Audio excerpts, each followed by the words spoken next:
This is your Spanish news. Spanish Prime Minister Pedro Sanchez on Wednesday rejected accusations that corruption is endemic within Spain's ruling Socialist Party.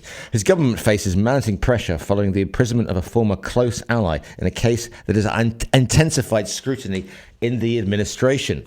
The Prime Minister's position has been weakened by a succession of corruption investigations involving relatives and former political associates, despite his international profile as one of Europe's leading left-wing figures and a high-profile confrontation with both US President Donald Trump and Israel. Earlier this week, Spain's Supreme Court sentenced José Luis Ábalos, once one of the PSOE's most influential figures and a key architect of Sanchez's rise to power, to 24 years in prison. Addressing Parliament on Wednesday, Sanchez dismissed opposition claims that corruption was deeply rooted within the party, accusing political rivals and sections of the media of deliberately creating that impression.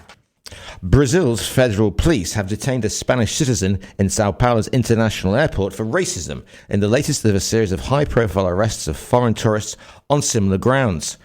Brazil has some of the strictest anti-racism laws in Latin America. Insulting a person on the basis of race carries a penalty of imprisonment from 2 to 5 years and a fine.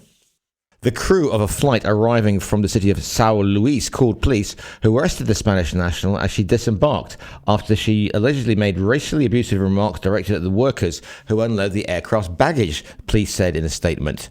The airline company said there was no justification for the aggression directed at its employees and condemned all forms of racism and discrimination. And finally, Valencia Basket can celebrate its second Spanish League crown after adding another historic chapter to the club's story. For years, the club has consistently competed near the top of Spanish basketball, but championships have been difficult to come by due to the strength of rivals such as Barcelona and Real Madrid. Last night, however, the club secured the 2025-26 Spanish League title after defeating FC Barcelona 108-84 in the final series 3-1.